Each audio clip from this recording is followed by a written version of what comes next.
En este podcast nos convoca nuevamente La Guajira. Nos convocan los niños y las niñas del pueblo guayú. Es que en La Guajira el agua tiene memoria. El agua sabe quién la espera. El agua sabe quién la busca y también quién la nombra. Hace 9 años se levantó la palabra, la voz de la Corte Constitucional a través de la sentencia T-302 del año 2017. Y fue una palabra dura. La Corte Constitucional, en nombre del Estado, saca esta sentencia como un trueno para La Guajira. La recibieron con esperanza, con una actitud muy positiva, pero no todos los truenos traen lluvia. Y estamos ya para cumplir 9 años de esta sentencia. Y hoy queremos hacer un balance de qué ha pasado con esta sentencia estructural tan importante, con esta palabra empeñada por la Corte Constitucional ante la nación guayú. Estamos con el exmagistrado Aquiles Arrieta, quien tuvo la responsabilidad de tomar en sus manos esta sentencia hasta que naciera, hasta que la voz resonara y pusiera en primer plano lo que estaba pasando en La Guajira, pero que el desierto lo sabía hacía muchos, pero muchos años. Aquiles, ¿cuál es el centro de la sentencia T-302? Bueno, primero debo agradecer esta invitación acá de FUCAI y además, sobre todo, como una de estas personas que tuvo ese momento inicial de tomar la palabra en una larga polifonía, porque son muchas palabras las que se han dado. Tuve esa oportunidad y debo públicamente agradecer a FUCAI y a todas las personas que han trabajado en la comisión, que está haciendo el seguimiento y la veeduría que está haciendo desde la sociedad civil, el seguimiento al cumplimiento de la sentencia, porque son muchas personas que han tomado esa palabra en serio y la han continuado, y por eso existe sentencia y por eso 9 años seguimos hablando después de esto. Pues también debo decir que la palabra que da la Corte la da acompañada de otras instituciones también. Había sido en el sistema interamericano, ya habían hablado, la Corte Suprema de Justicia, había un conjunto de funcionarios que se habían dado cuenta de la importancia de esto, y el caso llega ante la Corte Constitucional con este drama, y no puede ser posible que los niños y las niñas de una comunidad indígena que están especialmente protegidos por la Constitución tengan el riesgo de morir varias veces más que el resto de los niños de Colombia. Y esa desprotección es absolutamente contraria al Estado constitucional nuestro. Lo que hace la Corte es tomar una decisión muy importante, y además debo decir, y FUCAI, que conoce no solamente La Guajira, el aporte de esta batalla por los derechos del pueblo guayú termina generando además un precedente no solo para proteger a los niños y a las niñas guayú, sino niños y niñas de cualquier comunidad.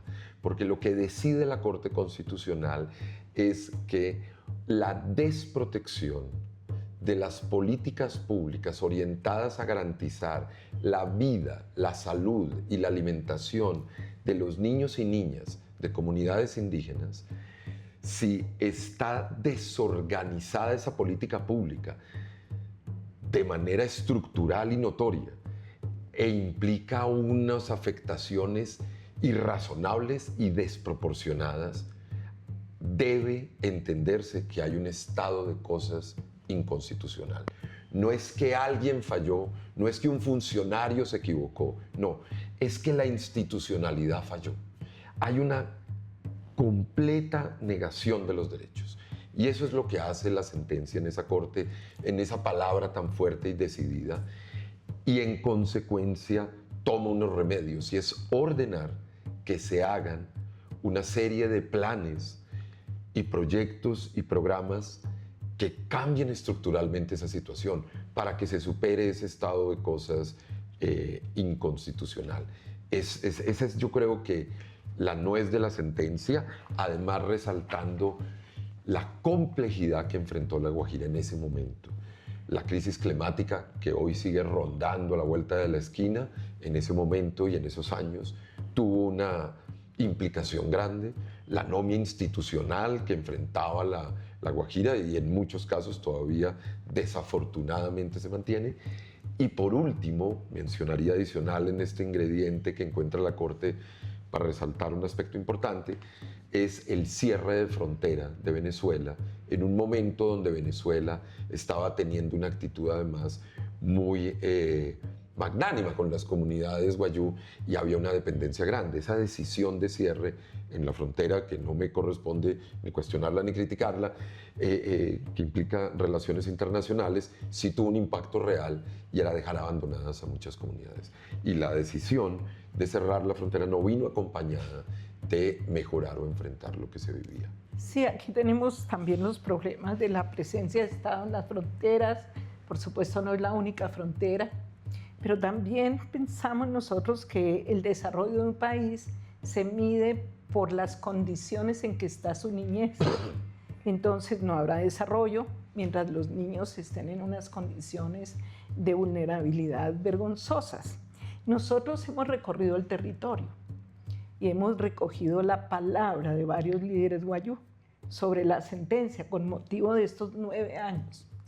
Y todos coinciden en que algo ha pasado, pero que no lo suficiente, que lo que ha pasado es insuficiente, que no es ni lo que se esperaba ni lo que se soñaba, pero que han llegado proyectos, han llegado funcionarios, programas, inversiones, que en algunas comunidades el agua ha brotado y que muchos niños han tenido que dejar de andar por el desierto cargando agua.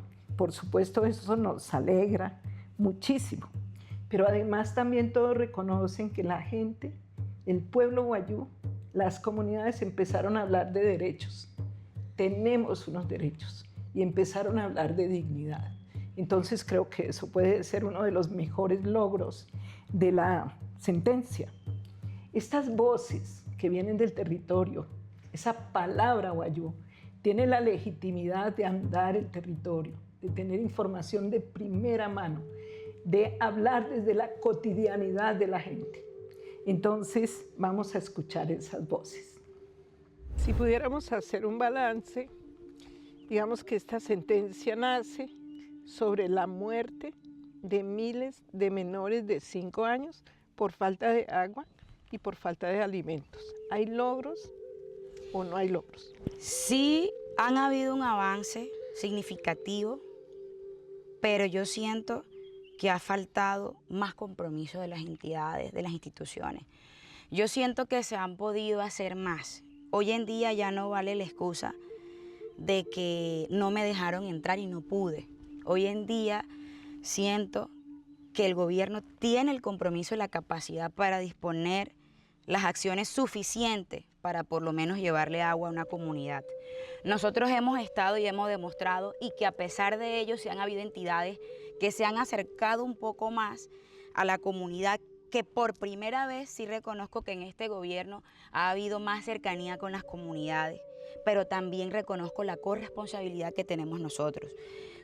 ¿Cuál es la corresponsabilidad? Si estamos visibilizando realmente las comunidades donde están esos puntos más críticos. ¿Y cuáles son esos puntos más críticos? La columna vertebral del departamento de La Guajira es el agua. Si el agua no se garantiza, si las acciones no se garantizan de manera oportuna, va a seguir pasando. Y así va pasando que muchas entidades hacen los proyectos, hacen las soluciones supuestamente de impacto, inauguran y abandonan. Se debe implementar acciones que realmente el día de mañana usted pueda ver que la comunidad pudo haber salido. Y sí se han hecho, pero muy escaso. Algunos proyectos de agua que han mejorado las condiciones de algunas comunidades, pero si nos ponemos a mirar todo el contexto de las comunidades y la cantidad de comunidades, podemos mirar que ese número de soluciones de agua es insignificativo, es muy poco para la cantidad de gente que requiere este líquido para poder sobrevivir. Todavía tenemos comunidades indígenas donde no hay agua, a donde tienen que ir a buscar el agua muy lejos o siguen tomando agua de los agüeyes. Y hay algunas soluciones de agua que todavía no alcanzan la potabilización ni la desalinización de esta agua y la gente se ve obligada a consumirla de esa misma manera. El Ministerio de Vivienda, ese ejercicio le ha quedado grande. Ese ejercicio no se viene haciendo. Por ahí esporádicamente se nos llama y se nos pregunta, oiga, mire, ¿qué pozo tiene por ahí para poder arreglar? No más. Pero eso no es una planeación. Eso no es una coordinación. Eso no es como se deberían hacer las cosas. Porque, ejemplo, si nosotros tenemos de alguna manera una manera de comunicarnos con 260 comunidades, ¿por qué no llamarnos y sentarnos en una mesa o en las mesas que sean necesarias, como lo han hecho otras instituciones, y en el tiempo que sea necesario? Y de esa manera ayudar a planificar lo que esas comunidades necesitan. Entonces, ¿qué ha hecho el ministerio en este gobierno? Lo mismo que han venido haciendo los otros gobiernos. Cada día las situaciones se agudizan mucho más y por eso vemos que no vemos un camino que nos permita avanzar en resolver todo ese problema estructural que padece el pueblo wayuu al interior de la propia cultura y el diálogo con las instituciones y el Estado y el gobierno colombiano. Tampoco se ha podido avanzar mucho, dado que no se ha precisado todavía la función propia de las autoridades legítimas del pueblo wayuu. Y es en ese sentido que esta situación compleja que tenemos como pueblo wayuu, que además de un problema estructural, como lo dice la sentencia, también hay otros problemas que impiden que podamos avanzar, como son el problema de la evangelización masiva de la población, el territorio como corredor del narcotráfico en zonas de frontera entre Colombia y Venezuela. Entonces, hoy nos encontramos en una situación compleja que se refleja en una serie de conflictividad que se da en los territorios y todo ello impide a que se pueda construir un camino que nosotros no hemos avanzado. Simplemente lo que hemos visto es que estamos visibilizando la complejidad de una problemática, pero no hemos avanzado en buscar soluciones a esa problemática. Simplemente nos ha servido hasta hoy es para identificar toda la complejidad de ese problema que existe en el pueblo wayuu. Insistí también en el factor tiempo y factor territorial. O sea, hay que tomarse el tiempo de llegar a territorio y bajar esa pedagogía. Entonces explicar, no todos sabemos qué es una sentencia. No todos sabemos qué es una orden. Es más, si yo llego y le digo a un wayuu, tú eres corresponsable, va a decir, ¿y esa vaina qué será? ¿Qué será ser corresponsable? Es más, tú le dices, tú eres autoridad, y dices, ¿y ahora qué será ser autoridad para un arijona? ¿Qué es autoridad para mí? Nosotros consideramos que sí es posible que el pueblo wayuu sea protagonista de la construcción de políticas públicas acorde a la cultura, pero siempre y cuando sea a partir del sistema normativo wayuu, que es la representatividad de todo el sistema de conocimiento y el sistema de justicia propio, sistema de convivencia, sistema de administración del territorio y sobre todo de la protección de la institución social de la familia basada en el matrilinaje. Por lo menos muchas comunidades saben algo de la sentencia, saben ya qué significa la sentencia.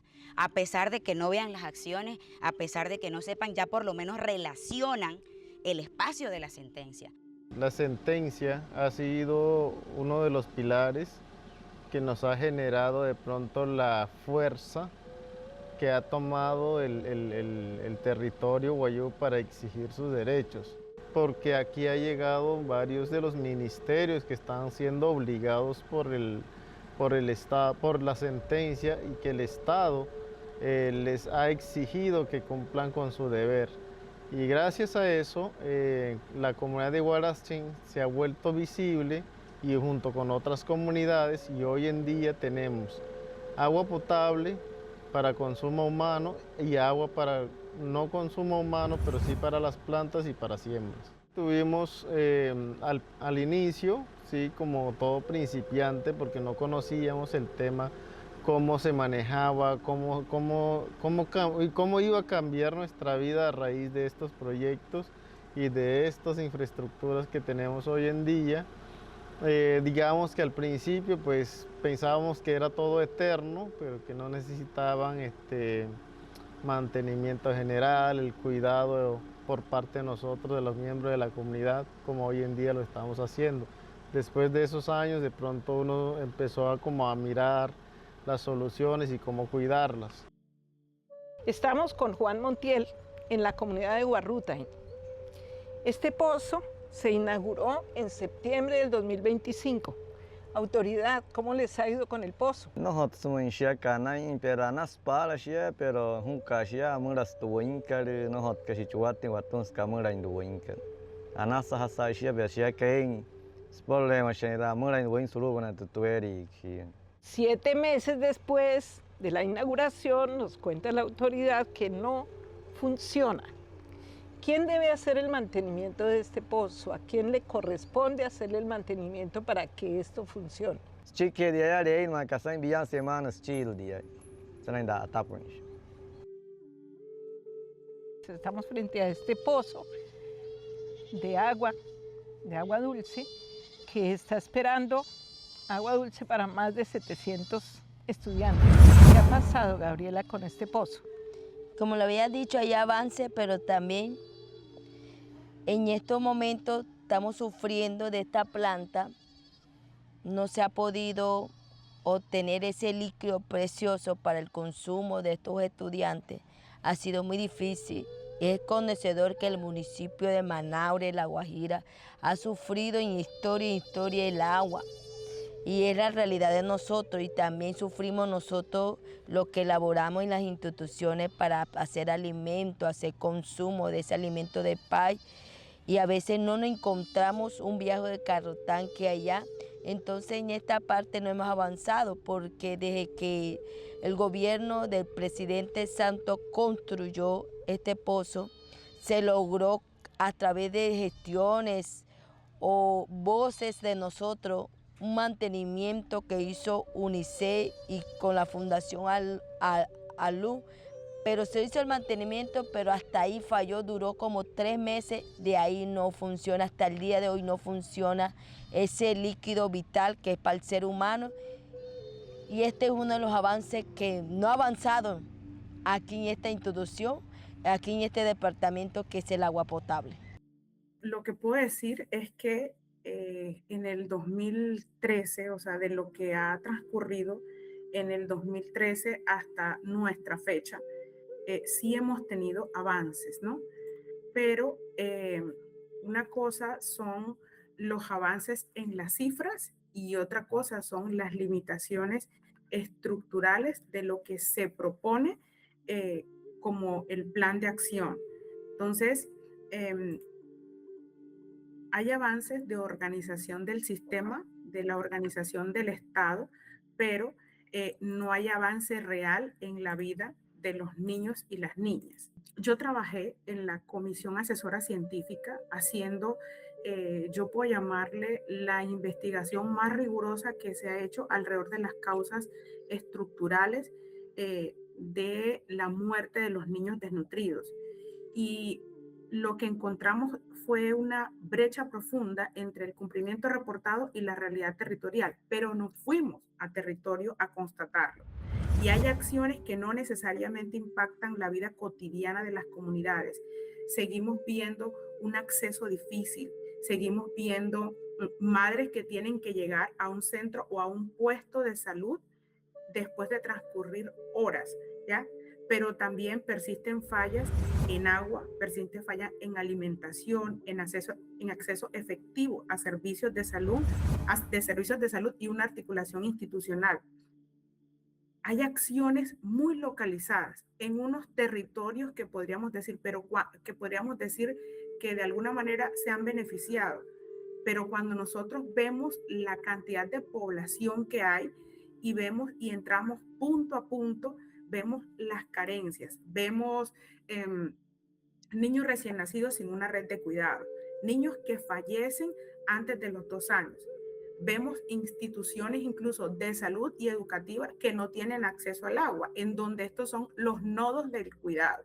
Entonces, una cosa es en lo que está en el dato, pero otra cosa es recorrer y transitar las comunidades. Cuando usted llega a una ranchería, usted puede entender, yo le llamo la geografía del territorio, o lo podemos ver en los cuerpos de los niños, ¿sí? Entonces, siento que ahí hay una fragmentación entre lo que se quiere mostrar y las realidades que vive hoy la infancia y la niñez del pueblo guayú.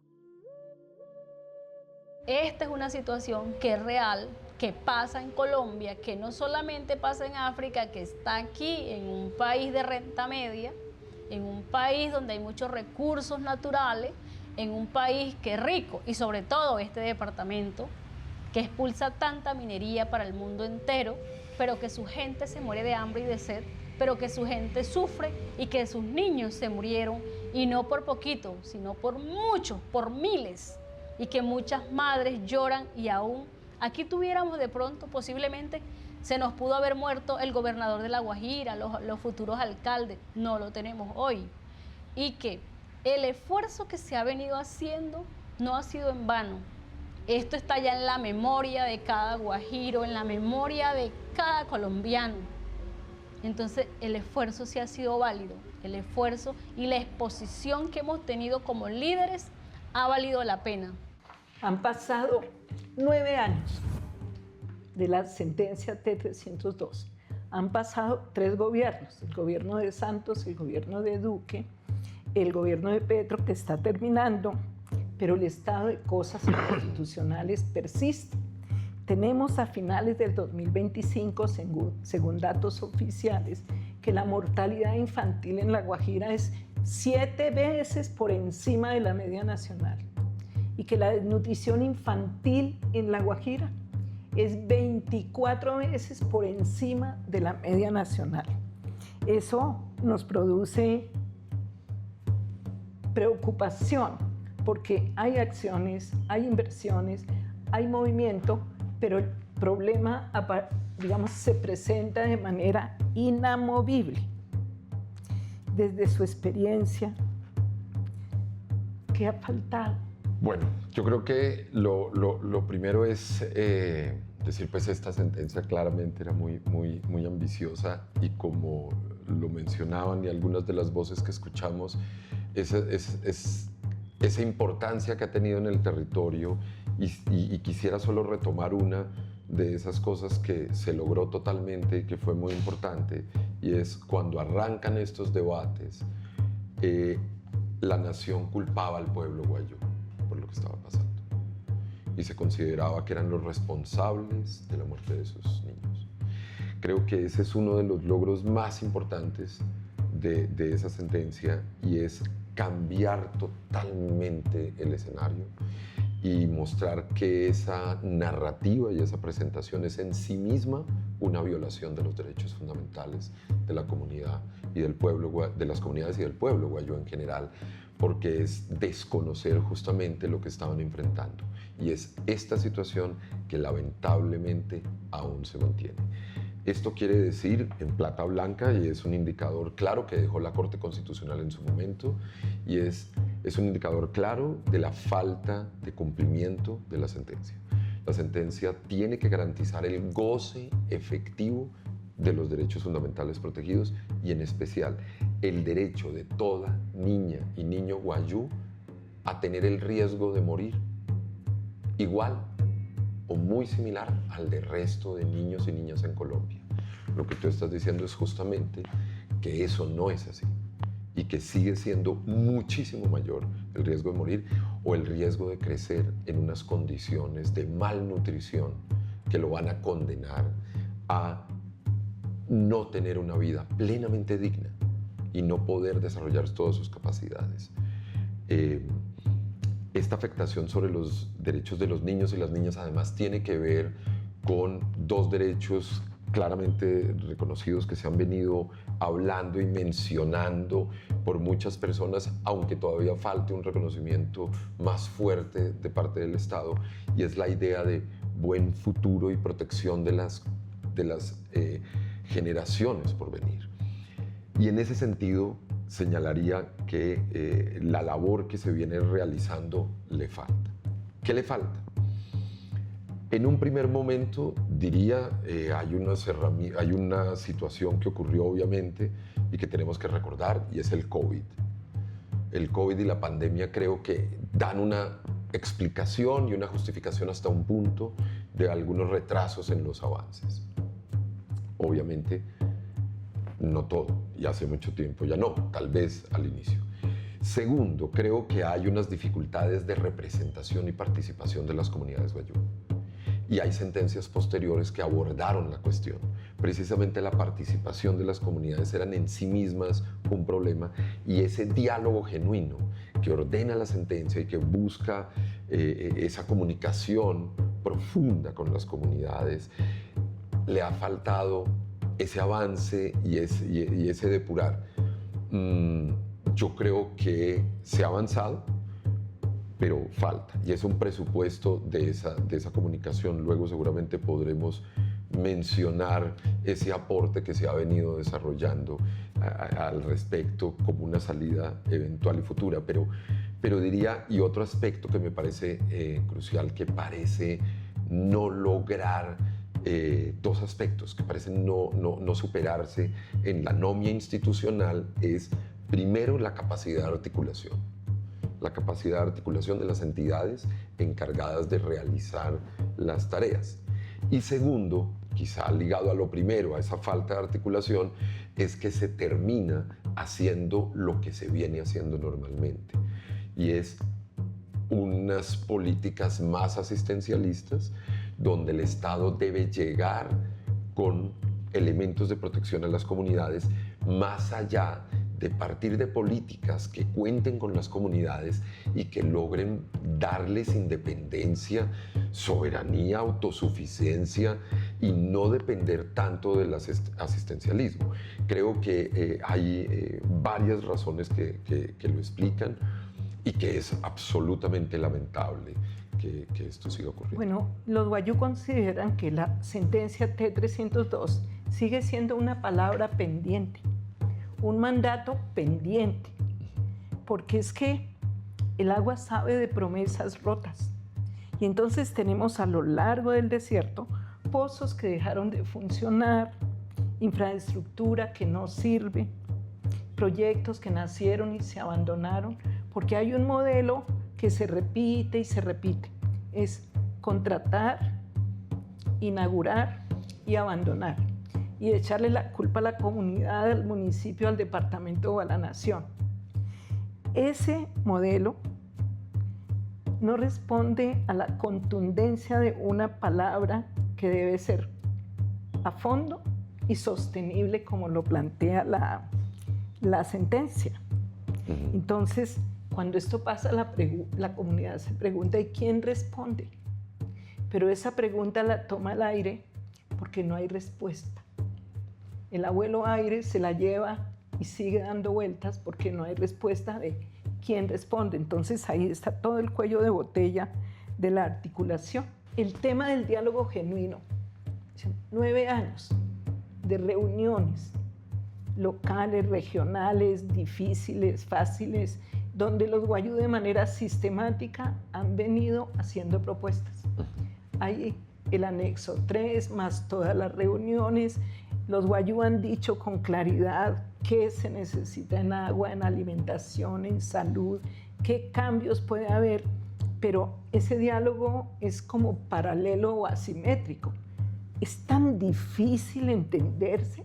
¿Cuál es el núcleo o la causa de que llevemos 9 años y ni siquiera los Wayuu hagan parte del MESEP, o sea, el Mecanismo Especial de Seguimiento, y que el plan articulado se haga sin la participación de los Wayuu? Sí, yo creo que eso es una cuestión muy importante, y es cómo las herramientas que se han venido desarrollando pueden servir o no para efectivamente lograr avanzar. Primero mencionaría algo que es importante decirlo, y es, primero, una razón para entender la demora, y es que las luchas constitucionales son de largo aliento. Las transformaciones profundas sociales, lamentablemente, no se logran rápidamente, y en este caso no es solamente poner a varias entidades de acuerdo para una foto y poder avanzar en un programa, sino además ponerlas de común acuerdo con pueblos que tienen cosmovisiones distintas, concepciones del mundo diferentes, de lo que es el agua, el viento, la vida. Entonces, creo que ahí hay una tarea muy importante de comunicación, que es lo que ocurre acá, y es que estamos hablando de niñas y niños.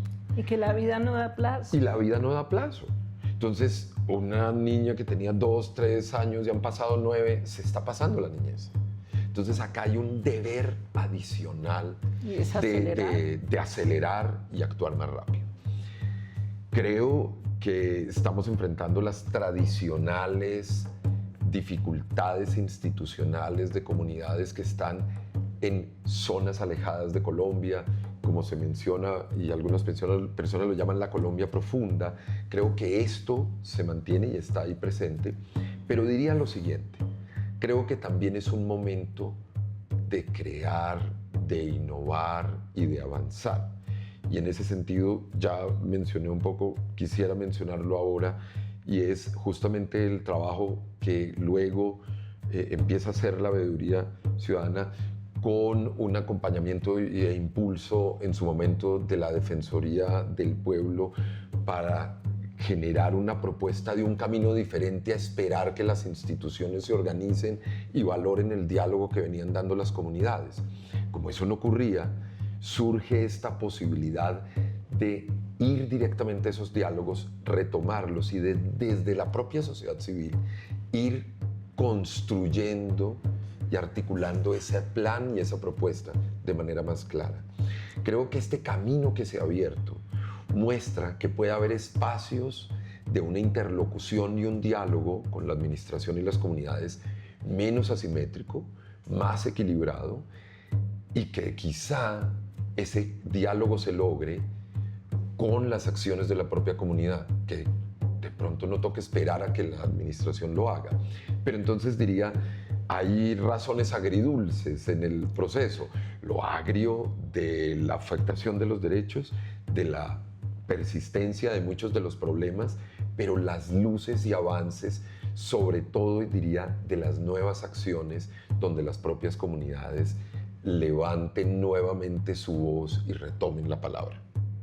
Sí, porque las comunidades se sienten cansadas de formular soluciones, formular sugerencias, construir respuestas. Incluso la Veeduría hizo una sistematización de todas esas palabras que los Wayuu han venido construyendo, pero el equipo técnico encargado hizo a un lado todo el anexo 3, hizo a un lado todas estas propuestas, y por comités de manera fragmentada han presentado un borrador de plan después de 9 años. La orden era para que se cumpliera en noviembre del 2017. Estamos en mayo del 2026 y hasta ahora tenemos un borrador de plan que no recoge las voces ni los sentires del pueblo Wayuu y que se hizo sin participación del pueblo Wayuu. Y creo que el plan, la política pública, es una de las órdenes centrales que nos ayudaría a pasar de una visión fragmentada, una visión de emergencia, a una visión más sistémica y estructural. Pero eso está ahí como amarrado, como con un nudo que no se suelta, difícil de soltar. Y es muy importante eso que resaltas, y es porque, claro, la Corte dice, hay unos planes de choque, de emergencia, porque esto no da espera, pero se tiene que hacer un plan estructural para que esto se resuelva de verdad, no pañitos de agua tibia, o para recordar al maestro y exmagistrado Carlos Gaviria Díaz. No puede ser un programa que se pregunte de qué color vamos a pintar la casa que se está cayendo. Entonces creo que hay unas fallas estructurales y los planes que se presentan, como vos lo mencionas, si siguen el mismo camino que la administración venía haciendo, pues en principio se debe pensar que está mal y que no va a funcionar, porque justamente eso es lo que llevó a esta situación estructural.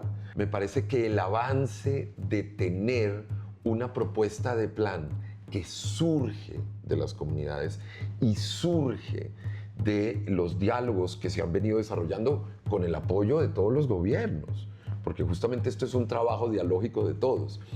Dejarlo aparte no es solo dejar aparte las comunidades, es dejar aparte todas esas voces y funcionarios e instituciones que trabajaron allí. Entonces yo creo que es importante retomarlo, pero muestro lo importante de este nuevo escenario. Es muy distinto que estuvieran las comunidades enfrentado a un plan presentado por las instituciones, muy alejado a las peticiones de la comunidad, y no hubiera una alternativa y una opción. En este momento no es así. Hay dos opciones, hay dos alternativas, y una es más dialógica, está más comprometida con una visión intercultural y está mucho más comprometida con unas soluciones que surgen de las propias comunidades y que van a tener una mayor legitimidad por lo mismo y un mayor compromiso, y sobre todo una mayor defensa de su cultura, de su cosmovisión, porque está en parte en juego eso, mantener costumbres alimentarias, tipos de dietas, tipos de relacionamientos con la naturaleza, con el mundo, con el desierto y con toda la vida que no vemos a veces desde la ciudad. Bueno, nosotros podemos decir entonces que la palabra de la sentencia T-302 está viva. Está viva. Se está moviendo, sí. Se sigue moviendo y tiene fuerza. Sí. Y entonces nos preguntamos, si tenemos unas órdenes claras, con unos responsables definidos, pero además tenemos unas entidades encargadas de hacer seguimiento, más unos organismos de control. Nosotros siempre les hemos pedido un plan articulado para hacer ese ejercicio de control. Entonces aquí nos preguntamos, ¿qué falta en el seguimiento? Cuando empezamos, durante los 2 primeros años, el Tribunal de Riohacha se dedicó a dar plazos y plazos. Y claro, tenemos una cultura marrullera de dar plazos. Y mientras haya plazos, pues no hay desacato, se dilata. Entonces, por eso la Corte Constitucional decidió asumir de manera directa el seguimiento y crear la Sala de Seguimiento a la Sentencia. Montones de informes de la Defensoría del Pueblo, montones de informes de la Procuraduría, de la Contraloría, incluso de la Fiscalía, con estos vergonzosos actos de corrupción con el agua y los alimentos de los niños, pero la rueda no se mueve. Si tenemos todo, ¿qué le ha faltado a los organismos de control y de seguimiento? ¿Cuál es como la tuerca que está suelta o el empaque que no hemos encontrado para que el molino de viento dé viento? En primer lugar, el mismo Estado que tiene problemas estructurales y problemas de gestión y organización es ese mismo Estado que tiene órganos de control y sufren de problemas similares. O sea, esa falta de coordinación que pueden tener organizaciones, administraciones públicas, pues también le puede ocurrir justamente a los órganos de control que hacen parte de una misma estructura estatal que tiene dificultades de contratación, de limitaciones normativas, etc. Cuento algunas cosas sencillas. Organizar una comisión a veces para que fueran funcionarios de la Procuraduría y la Defensoría del Pueblo al tiempo tenía unas dificultades porque unos podían llegar a unos pueblos, los otros no. Entonces hay a veces unas normas y rigideces que lo hacen complicado. Pero ciertamente este es un punto que la jurisprudencia y la Corte Constitucional se ha dado cuenta, no solo en el caso de La Guajira, sino en casos estructurales. Y es la necesidad de una articulación, no solo de las entidades que siguen adelante con el proceso administrativo, sino también de las entidades que se encargan de vigilar, controlar, acompañar y supervisar que eso se haga de tal manera. Entonces, yo creo que hay ese primer aspecto propio del Estado, y en ese sentido digo que ha habido unos avances interesantes. Lo cuento acá como una persona que estuvo trabajando en la Defensoría del Pueblo, y en algunos casos logramos articularnos bien con la Procuraduría para avanzar en algunos casos y algunas sentencias. En otros no ha sido tan fácil, pero bien, creo que esa es una tarea pendiente. Pero creo que hay otra cosa estructural que limita a los organismos de control, y es, claro, los organismos de control tienen que verificar qué es lo que está pasando. Y si las entidades no han logrado ponerse de acuerdo y decir que no hay un plan, pues ¿qué pueden decir? Pues que no hay un plan, y exigirlo, y promover que se haga el plan, pero no pueden hacer el plan. No lo pueden reemplazar. Y por eso es que fue tan importante ese trabajo de recoger lo que hacen las comunidades y proponer directamente un plan, porque los órganos de control sí que no lo pueden hacer, porque entonces tocaría nombrar otros órganos de control que controlen el plan del órgano de control. Entonces tenemos estas dificultades propias de la administración pública que hacen esto, y por eso creo que las salidas novedosas son cruciales. Ahora, sí creo que tanto la jurisprudencia de la Corte, que es un tema que seguramente querrás que revisemos las actuaciones judiciales, pero los órganos de control y las administraciones están aprendiendo a cómo enfrentar estos problemas estructurales. Y lo señalaría con el tema de los plazos. Creo que un plazo es sospechoso de que se están embolatando los derechos, estoy de acuerdo. Pero 9 años, claro, 20 años por otra sentencia. Por supuesto, y quiero señalar el punto acá, y es, hay plazos de plazos. Porque hay plazos que se piden cuando yo estoy avanzando y sé que me hace falta algo para terminarlo. Creo, y acá es lo que hace ver muy complicado el asunto, es que ha habido muchos plazos, llevamos 9 años y ni siquiera tenemos aún el plan estructural para avanzar. No es que ya se hizo el plan, no es que hay unos plazos para su implementación, no, estamos todavía pidiendo plazos para una de las acciones principales, y eso es lo que hace que sea grave, y por eso me sumo a tu preocupación con este tema. Entonces, 9 años después podríamos decir que la sentencia camina pero descalza. Todavía no tiene cómo avanzar bien y además protegida, porque pedimos acciones estructurales y responden con acciones sectoriales. Se solicita una propuesta sostenible en el tiempo y sistémica, y nos responden con atención de emergencias y atenciones muy de corto plazo. Entonces ahí tenemos cómo entendernos. A ver, la vida de los niños no da plazo a tanta reunión, ni a tanta vuelta, ni a tanta discernimiento, ni de disertación estructural del Estado. Son muchos los que han muerto después de la sentencia. Sí. Pero además, lo que no logramos darles en la etapa de su desarrollo para que su cerebro desarrolle las capacidades y que tengan un desarrollo personal adecuado, ya no se dio. Es decir, si nosotros estamos protegiendo una carretera o protegiendo otras cosas, pero es que aquí de por medio está la vida de los niños, y tenemos que esperar hasta que haya un cambio de mentalidad, un cambio estructural, y mientras tanto, ¿cuántos niños tienen que pagar con su vida la falta de claridad y de articulación, de no haber entendido que esto es prioritario, que el centro de la sentencia son los niños? Entonces, ahí nuevamente estamos pensando, primero, que con los guayutodos se puede. Segundo, que el territorio sí es disperso, pero tampoco es tan disperso que no logremos llegar realmente. Y creemos que siendo personas y colombianos, ¿cómo no nos vamos a entender? ¿Cómo no nos vamos a poner de acuerdo? Primero, retomo algo de la metáfora que decías porque creo que va a ser un poquito más complejo. No es que la sentencia vaya descalza, es que va descalza con los zapatos nuevos en una caja nueva y no se los ha puesto. O sea, es peor todavía porque, ¿qué quiero decir? Que sí se han logrado muchas cosas, sobre todo a nivel administrativo. Por eso está el MESED. Se han logrado meter el tema en la agenda pública, se ha logrado alocación de recursos, se ha logrado que instituciones se dediquen hacia esto en el tema, que muchas organizaciones y funcionarios trabajen para esto. Se fueron y se compraron cajas de zapatos nuevos, pero siguen descalzos y no se los han puesto, pareciera.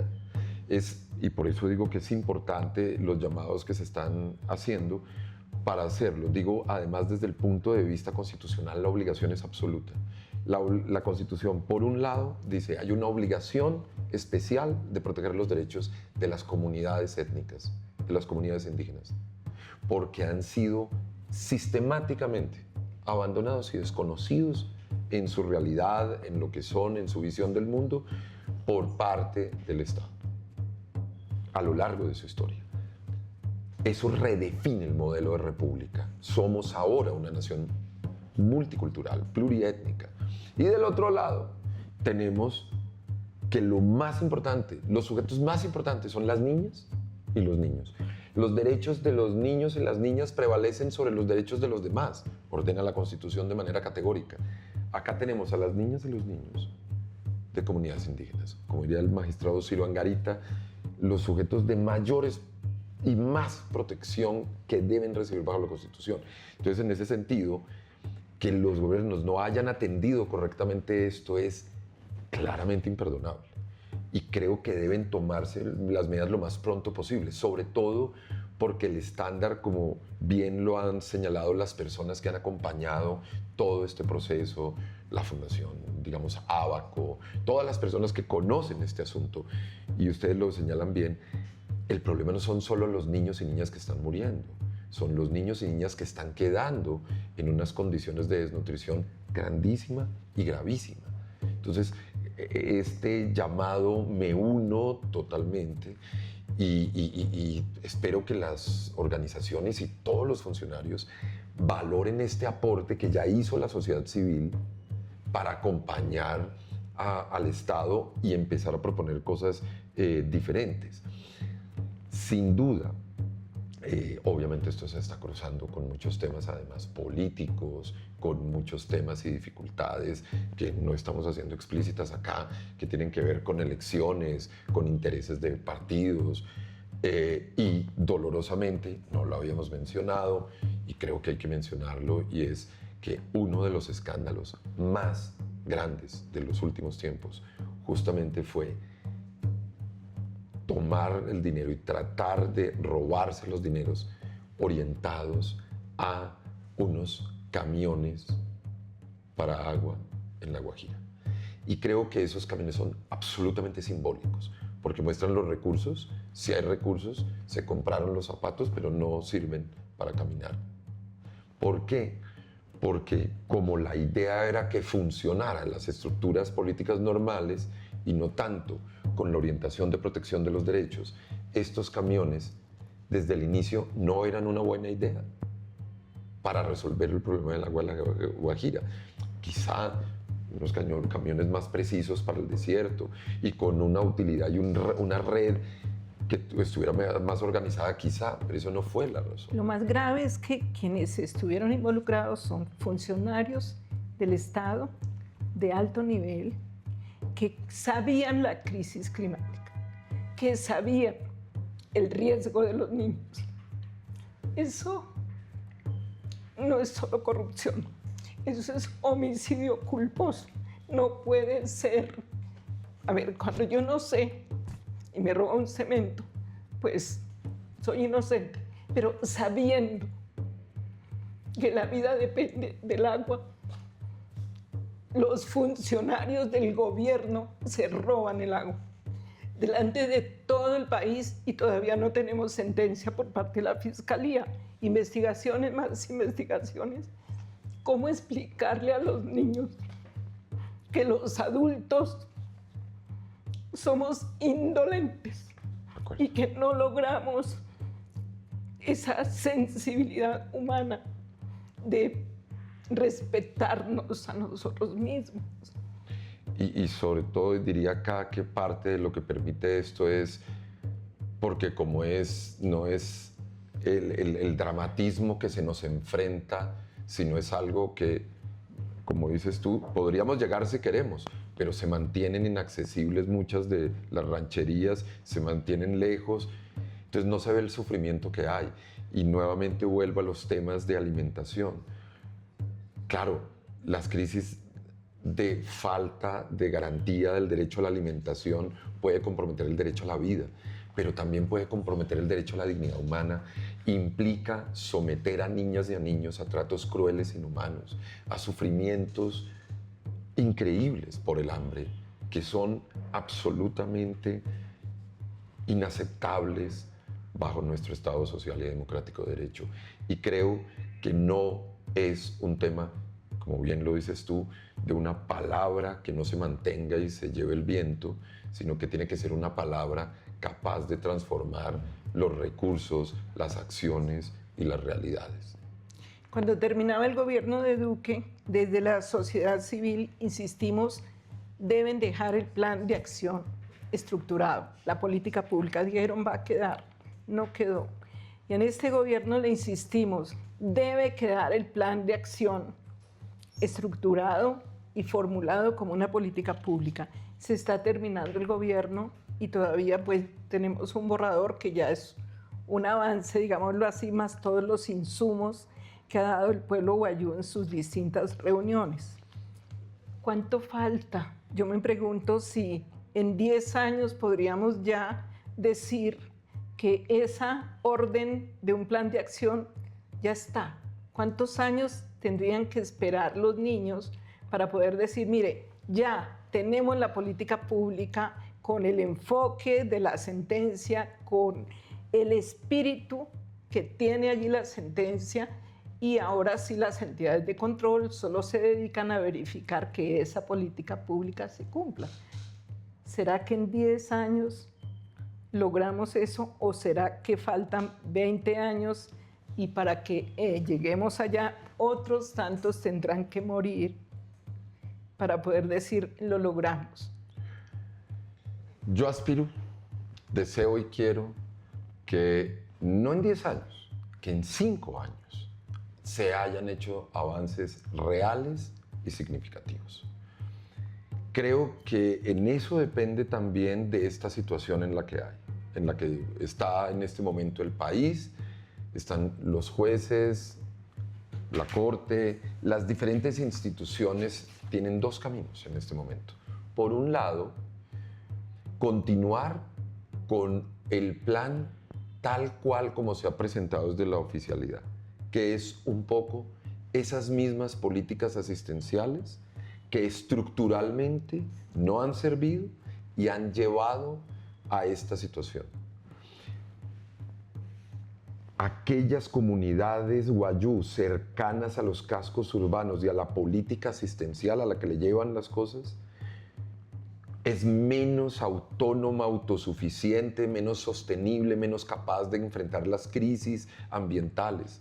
En cambio, políticas que los empoderen, los oigan y vean lo que ellos quieren, les da más fuerza.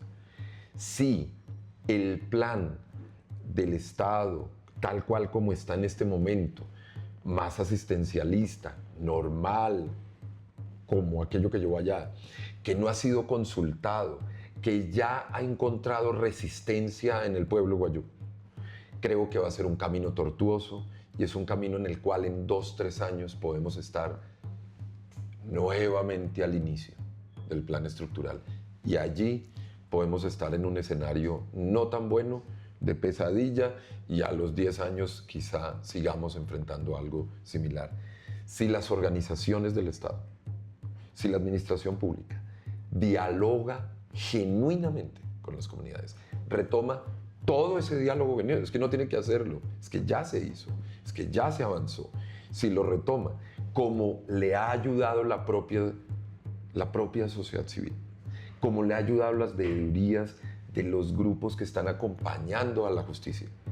Si se tiene en cuenta este plan que además surge de las propias comunidades y quizá quiera concertarlo, pero no hacer una consulta previa larga, seguramente este mismo año o a más tardar el siguiente ya habrá un plan que se puede estar implementando y podamos soñar con un futuro más cercano.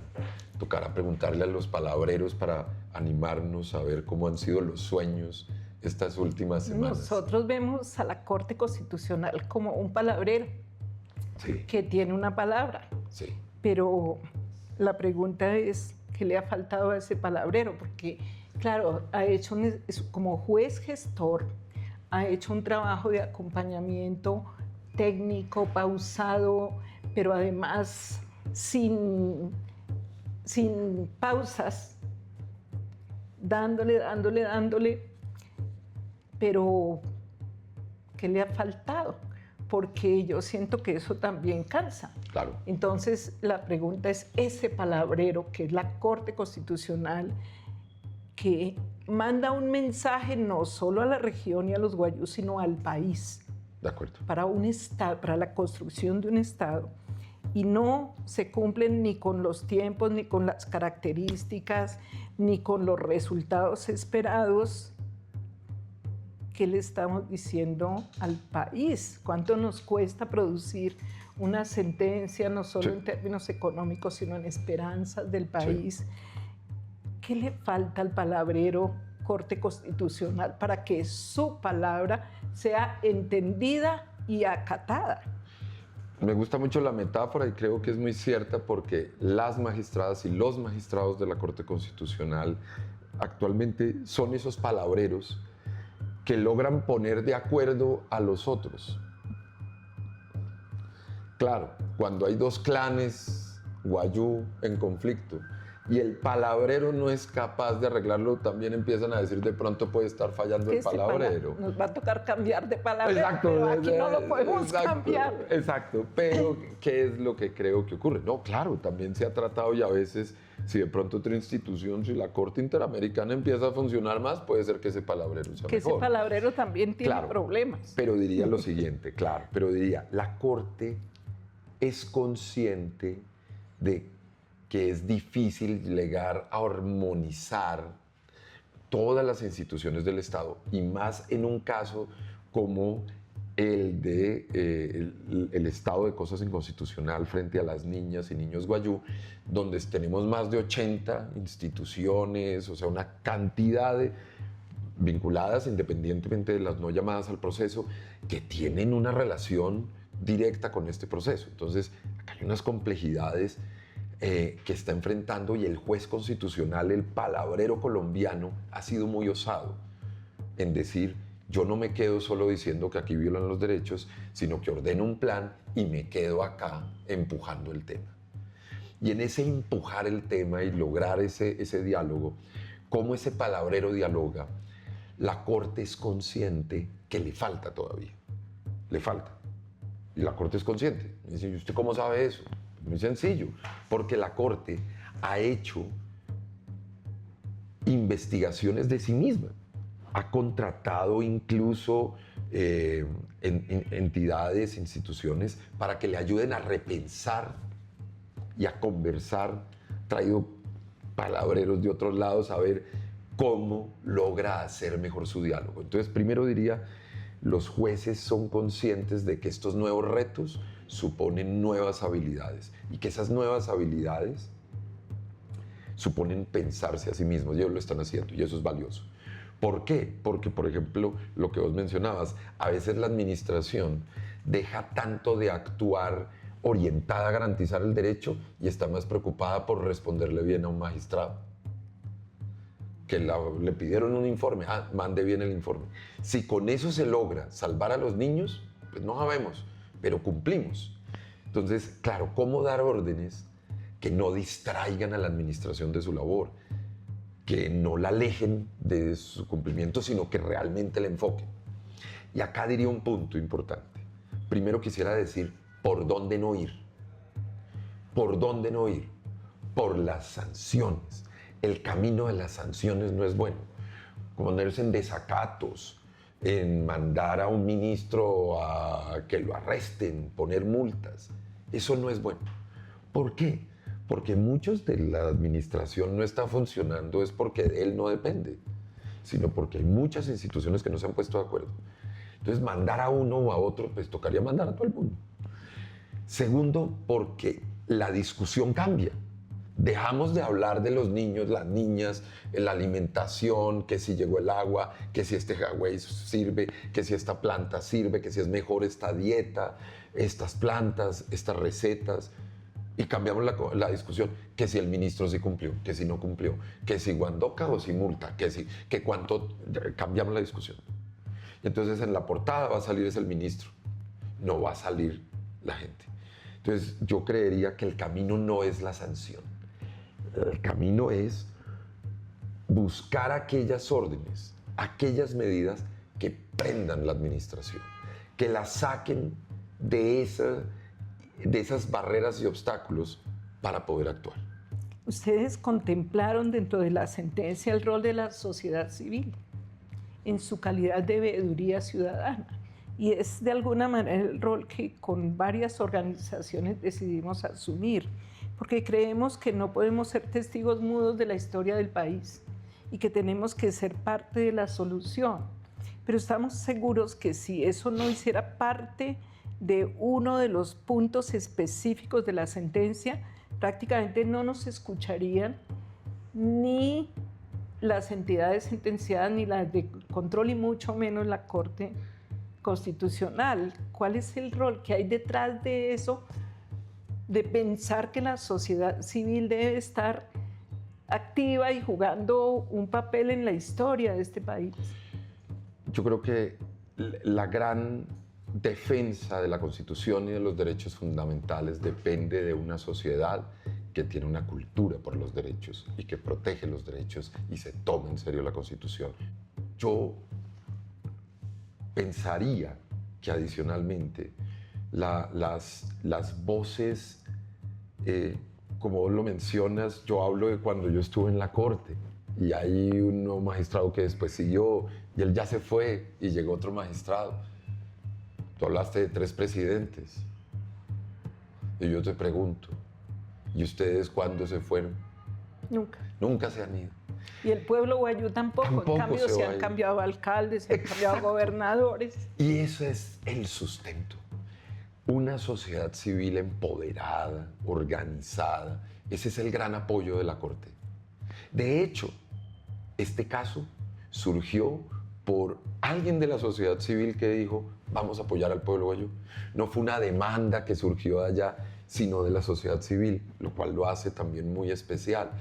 Pues si la sociedad civil llevó este tema a la agenda, llevó al tema al debate para reclamarle al Estado, pues que sea la sociedad civil la que esté acompañando. Y en este momento, con este paso, para dejar de estar a la defensiva, exigiendo que se haga y pasar a decir, hey, pasamos a la acción.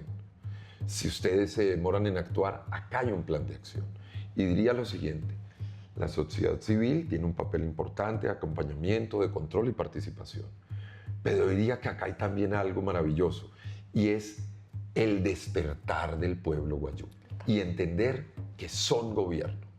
Y no se trata simplemente de pedirle al gobierno que los proteja o les garantice derechos, sino levantarse como gobierno propio y encargarse de la mano del gobierno oficial y nacional, local y nacional, gobernar.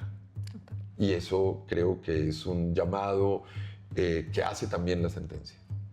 Porque si bien protege al pueblo guayú y dice que esto no es causa de ellos son víctimas de esta situación, son las víctimas que tienen agencia, que participan y que claramente tienen que tomar la voz. Hace muchos siglos, hace muchos años, ellos conocían el valor de la palabra y la participación más que la sociedad nuestra, que hasta ahora está entrando a tomarse en serio el diálogo genuino entre todas las personas. También yo estaba imaginando que pues, la sentencia dice diálogo genuino, directo y profundo intercultural. Eso también se aplicaría para la Corte. Ya soñamos nosotros con una reunión de la Junta de Palabreros de la Corte Constitucional con algunas juntas de palabreros guayú, porque de pronto lo que no logramos resolver los que estamos en conflicto, sí se pueda resolver entre palabreros.